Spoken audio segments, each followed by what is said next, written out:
پیش ببرید. خب good to go. بفرمایید. سلام به همگی. بیشترتون که فکر کنم منو دیدین تا حالا یا میشناسین از پرزنتیشن قبل اینجا. اگه هم ندیدین اسم من امیر سلطانیه. ببخشید که این لپتاپو جلوی چشم باید اینجوری بذارم چون پرینت شاپی هم چه میرم بسته بود چند دفعه من نمیدونستم. این حرفی که زدی راجع به چیزی من خواستم با اون شروع کنم که یه همچین فیلمی اگه تو ایران ساخته بشه چه ریسپانس میگیره، چون یه جورایی تراجکتوری زنم ببخشید اون وارنینگ همیشه من زبان مادریم انگلیشه و نصفش باید فارسی بگم نصفش انگلیسی. این تراجکتوری سینمای کره و ایران نسبتا به هم شبیه هستن با اختلاف مثلا 5 6 سال اینا. کلا خب تو بیشتر سینمای دنیا اواخر دهه 1950 تا mid 1970s یه نیو ویوی تو خیلی کشورها بود. خب بزرگترینش که تو فرانسه است، ولی خود سینمای ایران هم اواخر دهه 60 با مثلا فیلم گاو و فلان اینا، بعد تمام دهه 70 تا قبل از انقلاب یه نیو ویو داشت. کره هم همینطور اواخر دهه 50 و دهه 60 اینا قوی ترین فیلماشونه. خیلی هاشم من ندیدم چون با ساب تایتل اکسسیبل نیست هنوز، اصلا در واقع ریستور نشده تو 4K و دیجیتال از این حرفا.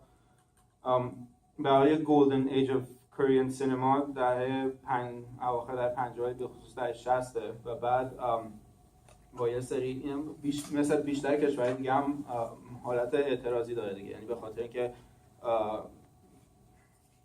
کولونایزیشن چی بود استعمار کره توسط ژاپن بعد از جنگ جهانی دوم تموم شد و شرایط سیاسی به هم ریخت تو کره جنوبی. سینما هم به تبع اون قوی شد مثل همه جای دیگه که تو شرایط سیاسی سخت سینمای خوبی دارن اکثرا. و بعد که حالت دیکتاتوری به پا شد و کلا خیلی خفقان مثلا فرهنگی ایجاد شد، سینماشون خیلی ضعف پیدا کرد و دهه‌های 70 و 80 و اینا خیلی سینمای خوبی، یعنی من که شخصا هیچ فیلمی خودم ندیدم ولی خیلی هم سینمای قوی نیست که مثلا بقیه هم باش آشنا باشن. دوباره اوایل دهه 90 مثل سینمای خودمون که اواخر دهه 80 با فیلمای کیارستمی و اینا نیو ویو جدید داشتیم، یه نیو ویو از اول شروع شد تو کره و اکثر دلیلش هم این بود که خب کره سیستم دیکتاتوریش تموم شد سال 1987. یه اولین انتخابات دموکراتیکشون بود و اصلا کلا آخر دهه 80 خیلی یهو کره تغییر پیدا کرد. المپیک سئول 88 رو هست کردن و توجه دنیا به کره جلب شد، یه حالت اینداستریالایزیشن کاملی شد. اینم این فیلم مال سال 2003 دیگه و کاراکترش 15 سال تو زندانه، یعنی این اکسیدنتال نیست که از سال 88 زندانی بودن شروع میشه، چون اون سال برای کره سال تغییر فرهنگی و اینداستریالایز شدن کشور کلا و این که این اخبار رو تو تلویزیون میبینه و دنبال میکنه کشور داره تغییر میکنه. کره‌ای که این دیده بوده و ازش میره بیرون و کره‌ای که بهش برمیگرده، دو تا کره کاملا متفاوتن. میام حالا به ادپتیشن ایناش هم بعدا میرسم بعد از اینکه اینو راجع به سینمای کره کم کلی حرف بزنیم، ولی اینم اوریجینال نیست. این فیلم یه کامیک بوکه که مانگا بهش میگن تو ژاپنی، مانگا ژاپنیه و که اون مال سال 1998 توی اون اوریجینال 10 سال این کاراکتر توی زندانه و این مخصوصا از 10 میکنه 15 برای اینکه دوباره از 88 شروع بشه و مخصوصا اون سال تو کره کپچر کرده باشه. واقعا معلومه این فیلمایی که توی دهه 90 و اینا اومدن تو کره خیلی فیلمای هنری بودن که اصلا کارگرداناش فروش فیلم‌ها براشون مهم نبود، مثل سینمای خودمون. بازم تفاوتی که سینمای کره با ایران داشت اینه که وقتی سینماشون خیلی اینداستریالایز شد توی دهه 90 اواخر دهه 90 اینا تصمیم گرفتن که چند تا کمپانی بزرگ مثل سامسونگ و دیو و فلان اینا اومدن راستش رو بخوام کاملا درست مطمئن نیستم که دیستریبیوشن سیستمش چی بود، ولی یه اوورهال خیلی کامل کردن و این کمپانی‌ها بیشتر فیلم‌های یعنی پروداکشن کمپانی‌های سینمایی رو خریدن و دیستریبیوشن اومد دست این کمپانی خیلی بزرگ تو کره. همین باعث شد که پروفیت براشون خیلی مهمتر بشه و سینماشون یهو از سینمای خیلی هنریه، حالا یکی مثلا کیم کیدو گذاشتن که بود، یهو تعداد کارگردانایی که خیلی کار ژانر میکنن و فروش فیلم براشون مهمه زیاد شد. اثر خیلی زیادی هم داشت. یعنی سال من داشتم میخونم یه چیزایی برای لکچرم شم، یه جا خوندم که سال 2001 51% مثلا که از سیلز سینماهای کره مال فیلم‌های کره‌ای بوده که این اصلا یه چیز خارق‌العاده‌ایه، چون همه جای دنیا فیلم‌های آمریکایی بزرگترین سیلز مارجین دارن، مثلا تو آسیا. کره تو یه سال از 5 بیشتر از half of the sales was Korean films, just crazy. ولی خب این فیلم‌ها مقایسه‌اش هم حالا عدداشو باید می‌نوشتم اینجا یادم، ولی مثلا اینجوری که سال 99 7 میلیون دلار کلا فیلم‌های کره خارج از کره فروخته بودن، در حالی که مثلا فیلم هوست که سال 2006 اومد خودش 100 خورده میلیون دلار تنهایی فروخت. خیلی آدینس هم خارج از کره هم خوب توجه جلب شد. بیشتر از اون، ولی چون سوال پرسید راجع به سینما کره، من خودم خیلی اونقدر واقعا آشنا نیستم، یعنی همون 30-40 که میگی شاید مثلا من 10 تا 20 تا بیشتر از اون دیده باشم. همش هم از این چیزا بوده که go find out what the best Korean films are که منتقدای خودشون میگن try to see them figure them out. بیشترش هم که میگم قدیمی ها accessible نیست، یعنی هر چیزی از اوایل دهه 90 اینا به بعد خب ساب تایتل ایناش پیدا میشه. خود پارک چان ووک هم که این فیلم ساخته، اولین فیلمش سال 1992 ساخت و منتقد سینما بود قبل از اون. بعد از اونم به نقد فیلم و اینا ادامه داد و تمام دهه 90 دو تا فیلم بیشتر نساخت، که اون 92 یکم چند سال بعد یه فیلم دیگه ساخت. سال 2000 در اوج همین تحول سینمای کره که داشتم صحبت می‌کردم راجبش، یه فیلم ساخت به اسم Joint Security Area که خب اسمش هیوج، اگر ندیدین هم فیلم انترتینینگ خیلی و هم خیلی فروش کرد و منتقدان تو کره خیلی دوستش داشتن و با این فیلم یهو خیلی گنده شد این کارگردان. بعد از اینم که این فیلم اولدبوی یه قسمتی از یه سگانه است. قسمت فیلم اولش اسمش هست اولی هست Sympathy for Master Vengeance، دومی هست Lady Vengeance. دومی اینه ولی سومی Lady Vengeance. و این دو تا فیلم دیگه هم اگه این فکر میکنید خشنه، اون دوتا رو ندیدین هنوز، اونا بدترن خیلی و به همین دلیل که این یه کمی بیشتر از اونا محبوب شد چون حالتش قابل دیدن. البته یکیش اونی که لیدی ونجنس خیلی چیزه، آره، که کاراکترش هم ازش هم خانومیه و it's like typical noir film fatale except film fatales in noir films don't kill people, that she's like insane sort of. بعد از اینم چند تا فیلم دیگه ساخته، از جمله پارسال که فیلم هندمیدن رو ساخت. فکر کنم چند نفر اونجا با هم صحبت کردیم راجعش، امیر هم بودنش. یکی از بهترین فیلم‌های پارسال بود. Great filmmaker. کلا فکر کنم 8 تا 9 تا فیلم تا ساخته، بیشترش رو من خیلی دوست دارم. خود این فیلم وقتی که سال 2003 در من توی کره اکران شده بود و فستیوال کن خب پالیسیش اکثرا اینه که فیلمایی که تو کامپتیشن شرکت میکنن نباید جای دیگه قبلا نشون داده شده باشن پرمیرشن توی فستیوال. برای این فیلم یه استثنایی قائل شدن، نوامبر 2003 توی کره در اومده بود، می 2004 تو فستیوال کن نشونش دادن. خیلی هم داستان سر اون فستیوال خاص هست و اینکه جایزه‌هایی که دادن خیلی حاشیه داشت و اینا. رئیس جوری کوئنتین تارانتینو بود، برنده جایزه نخل طلا فیلم فارنهایت 9/11 مایکل مور بود و بعضیا میگن که تارانتینو به خاطر اینکه اون فیلم خیلی سیاسی بود و خودش آمریکایی بود و اینا اصرار داشت که اون فیلم حتما نخل طلا رو ببره، در حالی که اولدبوی نمیخواستن. بیشتر یا برعکسش رو میگن این فیلم حالت خشن ریونج استوری جوریه که تارانتینو دوست داره و شب آخر صحبت‌ها با هم دعواشون شده بوده، تارانتینو حتما می‌خواسته این فیلم نخل طلا رو ببره، بقیه میگفتن این مزخرفه و اهمیت فارنهایت 9/11 نداره و اینا. خیلی حرف هست که حالا ورژن‌های مختلف این داستان هست. به هر حال جایزه اول اون سال فارنهایت 9/11 بود، جایزه دوم که گرند جوری پرایز رو این فیلم بود و خب به نظر من کاملا مشخصه کدومشون فیلم بهتریه، ولی به هر حال حالا راجع به خود فیلم یکم. همونجوری که گفتم فیلم اوریجینالش ژاپنیه. ژاپن و کره هیچ ارتباط فرهنگی با هم نداشتن از سال 1945 تا یه جورایی سال 1998. ادپتیشن کار کره‌ای که وارد ژاپن زیاد نمی‌شدن و ژاپنی‌ها اهمیتی به این موضوع نمیدادن زیاد. کار ژاپنی به صورت غیرقانونی وارد کره میشد و چند تا اینا ادپت میشدن از کتاب، از فیلم ریمیک میشد همه اینا و خیلی‌هاش به صورت پلیجریستیک اصلا کاملا واقعا معلوم بود که کپی شده از کار ژاپنی. این همونجوری که گفتم این مانگای ژاپنی هستی. سال 98 درست اولین سالی که کره و ژاپن تصمیم گرفتن که یه پروسه کالچورال اکسچنج با هم داشته باشن، این در اومد. خب این بنابراین کار غیر قانونی نیست، این ریمیک این مثل کاری که در 70 و 80 میومد.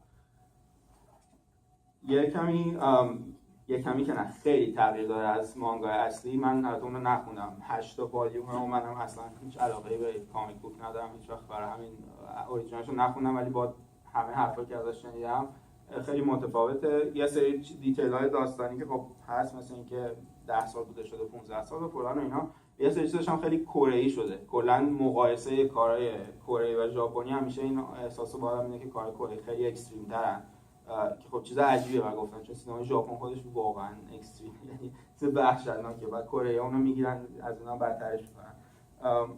ولی حالتی که داره اکستریمیتی، فقط منظورم از نظر خشونت و اینا نیست، خیلی تلخن، یعنی the outlook on the world is very sad, it's very grim, it's like nihilistic basically.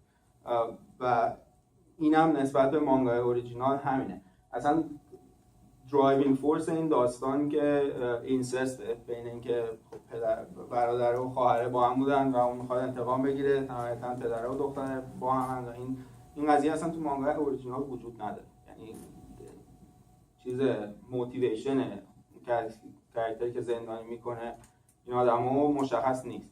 آخرش هم که مشخص میشه یه موتیویشن خیلی بیخودی من درآوردیه که اصلا ساتیسفاینگ نیست. یعنی وقتی میخونید داستانش رو آخرش که میگه اوکی مثلا تویستش در اومد این بود. تویست اینه که یه همینجوری دانش آموز بودن تو مدرسه، ولی اون یه دانش آموز خیلی غمگین افسرده بوده و اینا، و تو کلاس موسیقی ساز میزنه ظاهرا توی کامیک بوک، و تا داره ساز میزنه بچهای دیگه همه دارن سر و صدا میکنن، کسی نگاش نمیکنه و اینا. این یه بچه نگاش میکنه و یه قطره اشک از چشش میاد و این در واقع باعث میشه اون پسری که داشته موسیقی میزده احساس بکنه که he's the only one who knows I'm truly empty on the inside, which isn't strong enough a motivation to lock someone up for 10 years, but whatever. و داستان این باعث میشه که 10 سال خلاصه زندانیش کنه.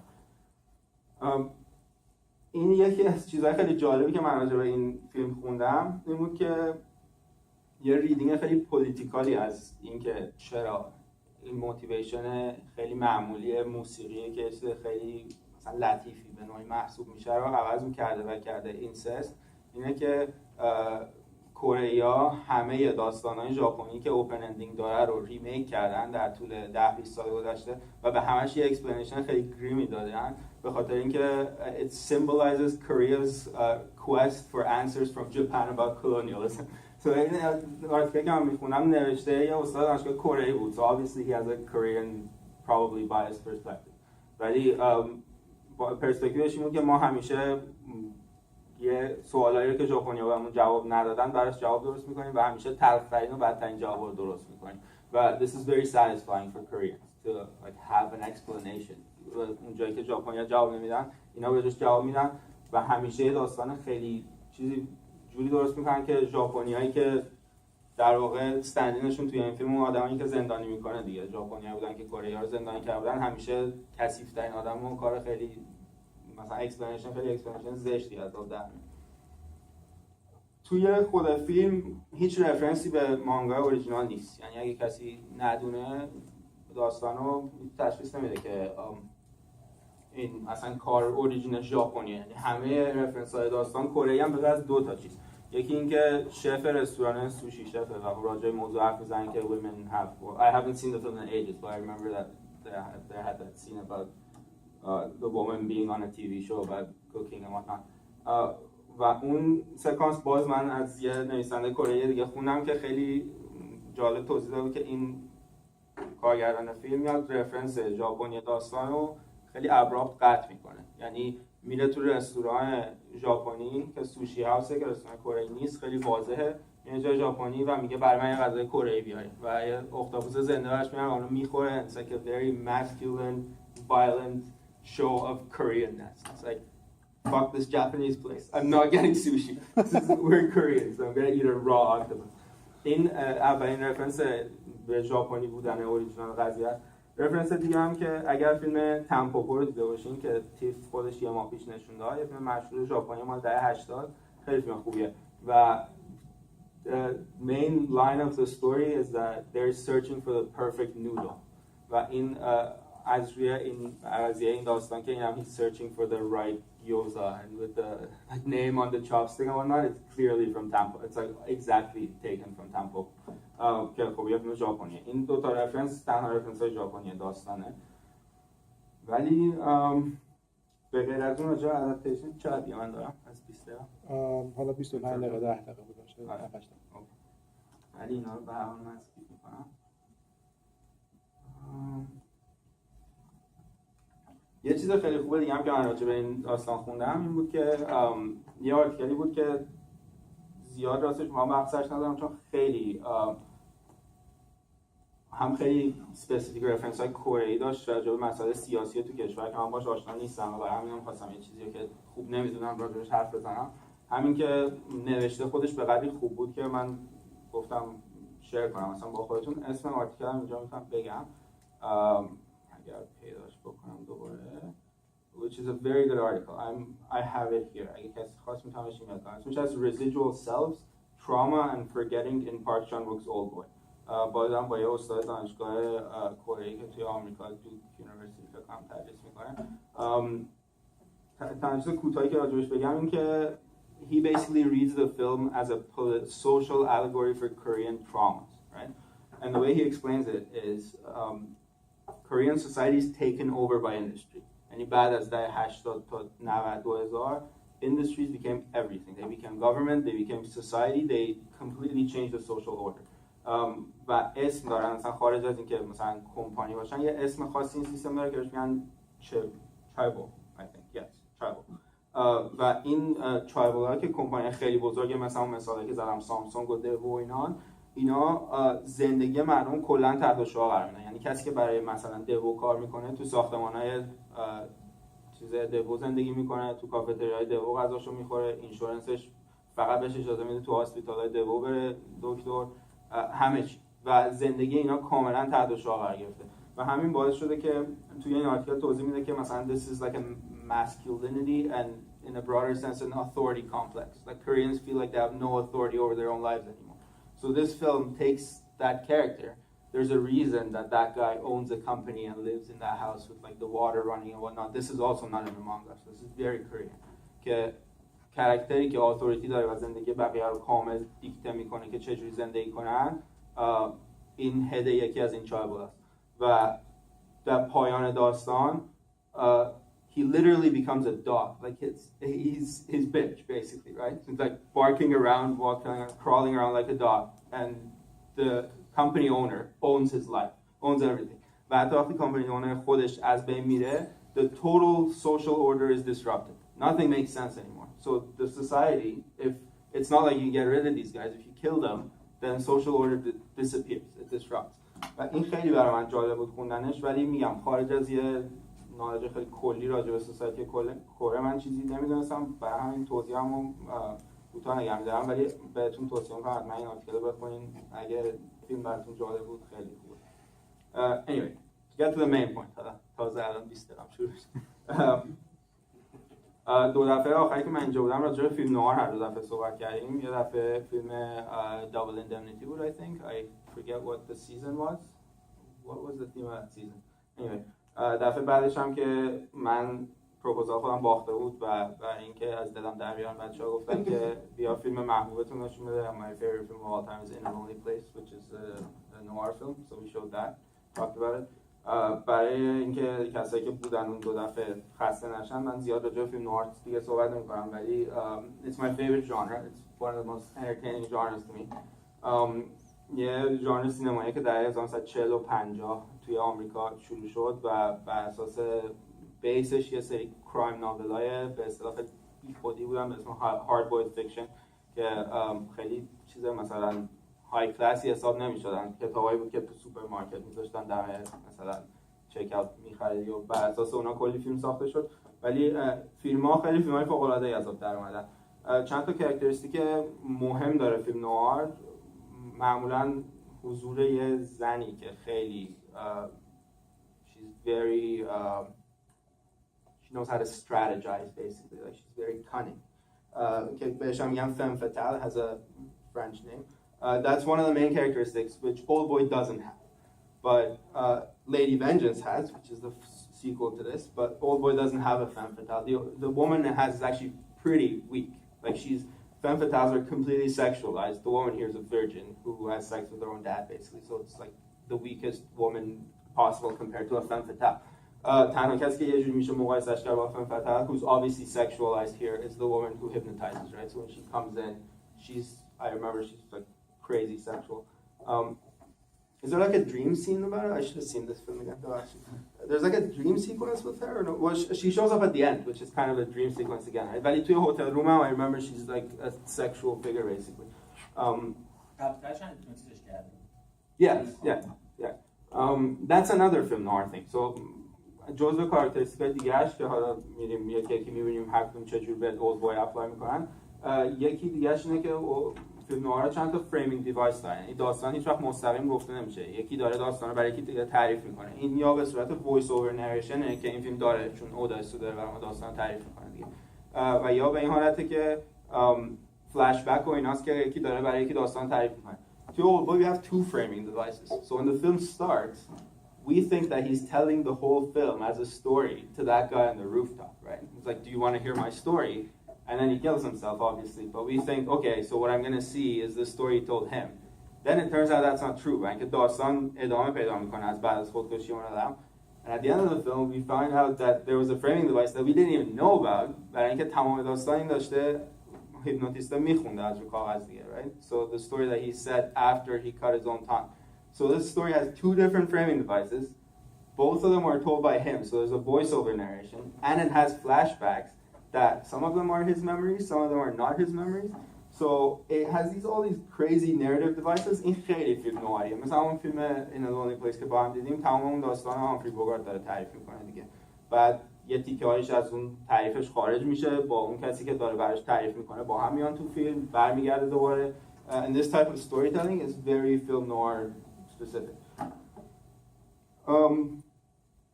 اگه بخوایم به طور کلی 4 دسته تقسیم کنیم کاراکتریستیکای نوارو, one is that it has icons. So iconography is pretty important. مهمترین آیکوناش همین کاراکترهای مثل like I said the femme fatale and whatnot, ولی آیکونای فیزیکال هم داره که تمامش رو تو این فیلم می‌بینیم. So for example, hotel rooms are incredibly important in film noir.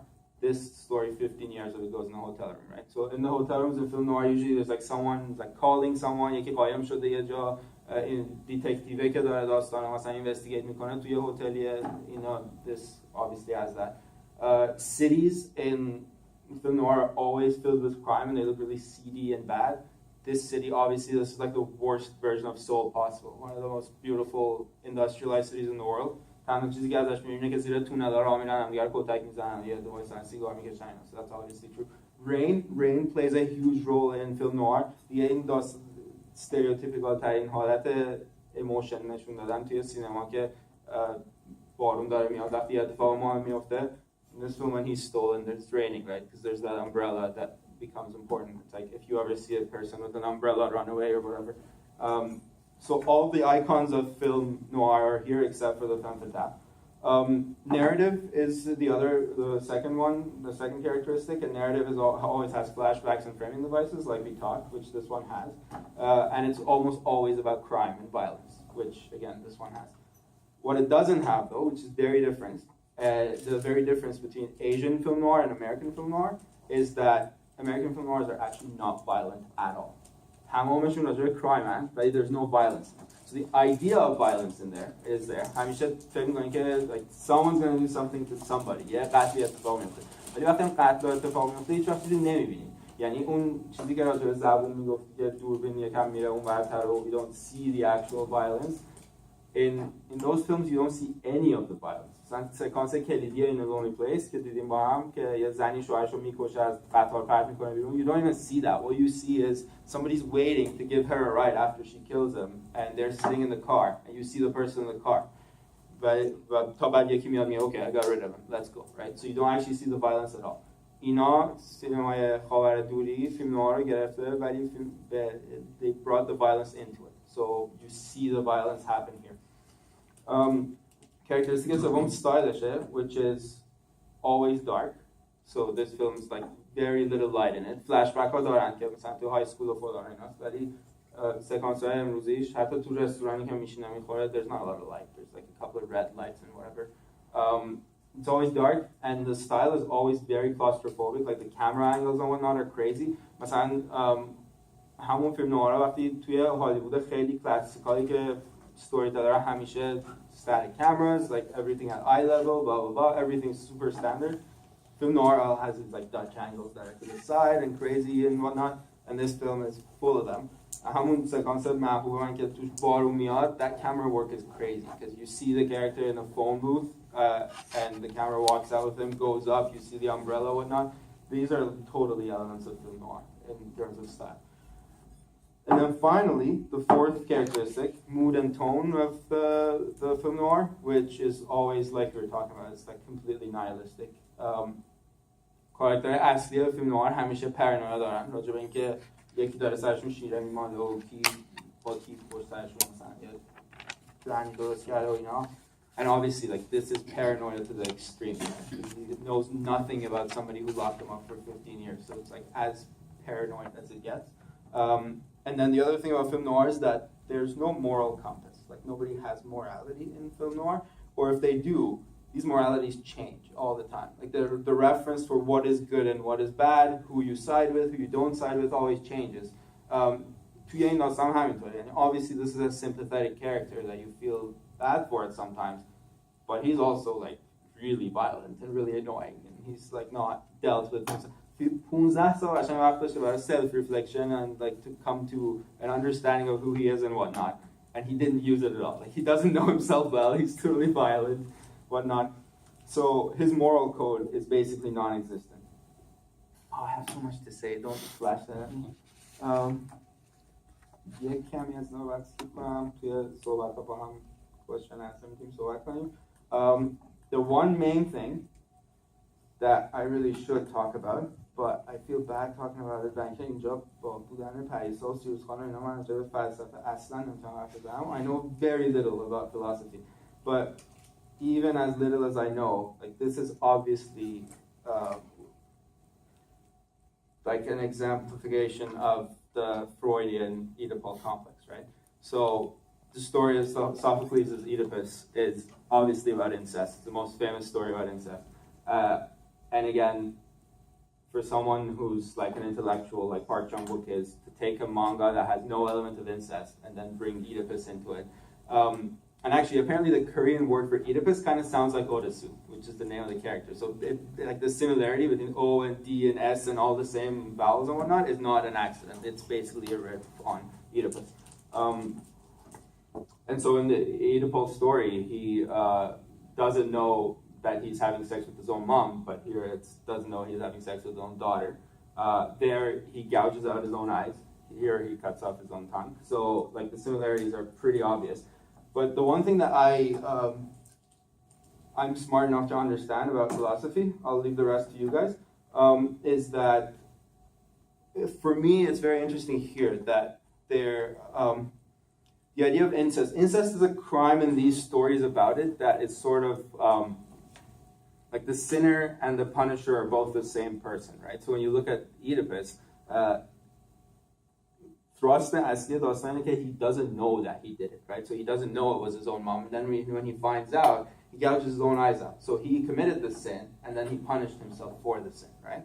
This story's not that. So he committed the sin, but then somebody else is punishing him, like, it is or it isn't, and that's what's interesting to me, right? Because these are two people who've committed incest, and they're once both punishing each other, sort of, for it, but they're also the same person.